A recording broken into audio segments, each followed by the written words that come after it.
He may have stayed out of Iowa, but former Governor Jon Huntsman has gotten a lot of great publicity nationwide. Let's take a look at what some of the reporters have said about him from his latest ad.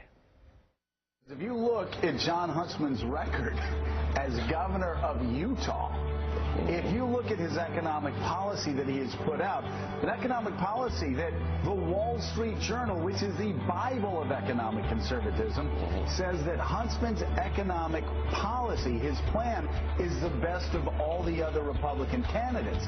This guy is 100% pro-life. Mr. Huntsman's proposal is as impressive as any to date in the GOP presidential field, and certainly better than what we've seen from the front runners. Huntsman as governor of Utah was the best ever. If you saw his plan, it's fantastic. So, first off, welcome Mary Kay Huntsman.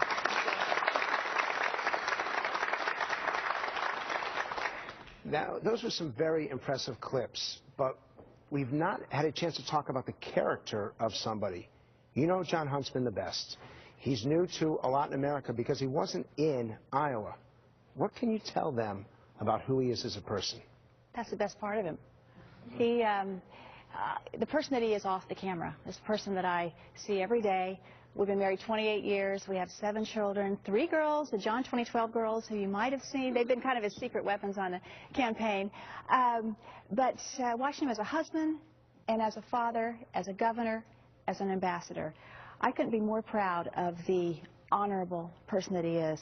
The comments that people come up to us throughout the country is always, he's sane, he's honest, he's the common sense guy. And when he got into this race, many of the Republicans immediately dismissed him because he had crossed party lines and he'd worked for Obama. For me as a wife, I have never been more proud to know that he stepped up and served his country. Can I ask you guys a question here? How many of you applaud him as a presidential candidate for having served Barack Obama? Raise your hands. And who criticizes it? Then why isn't he doing better? Go ahead. He's probably the most intelligent guy in the race, all right? But he comes across wooden. He doesn't smile. He's up there in the face. Come to our town hall meeting. You'll see the real deal. And the other thing I would say is I give your husband a lot of credit for the character that he presents on the debates and the fact that he continues to say that there's a credibility gap in American politics. But yet when I go to his website and I look for facts and figures on things, there are things that are ostensibly missing. So there's an incompleteness to your husband. Can I make an offer, which is that we've got one of the clips from today's debate where Governor Huntsman talks about that very issue. If we could roll that clip, I think it'll help educate the American people. Let's play the clip. I just think it's most likely that the person who should represent our party running against President Obama is not someone who called him a remarkable leader and went to be his ambassador in China. This nation is divided, David, because of attitudes like that.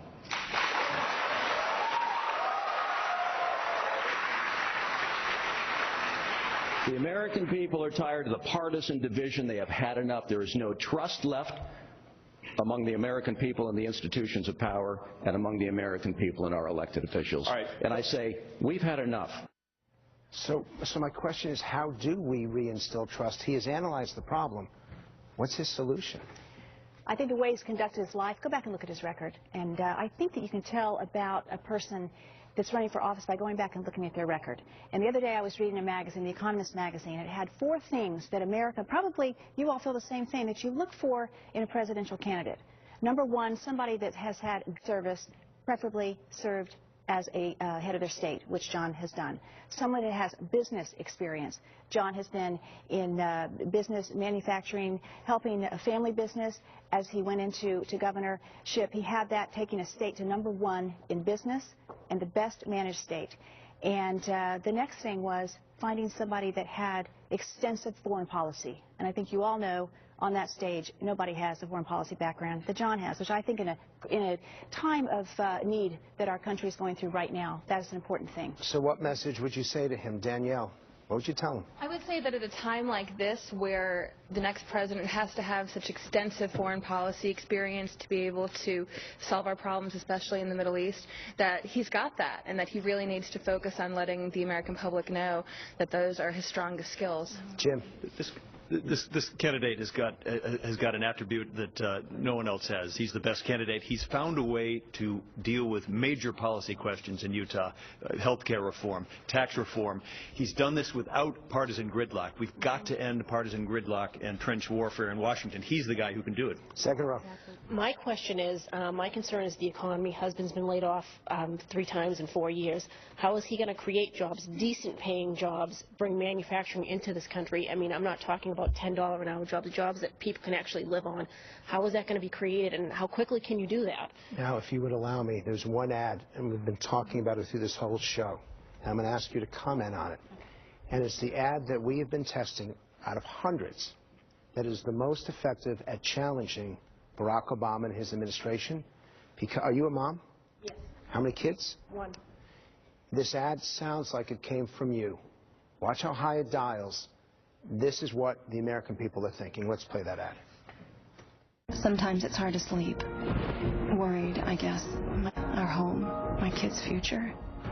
I supported President Obama because he spoke so beautifully, but things have gone from bad to much worse. He said his stimulus would create jobs, but now we have huge debt and even more people out of work.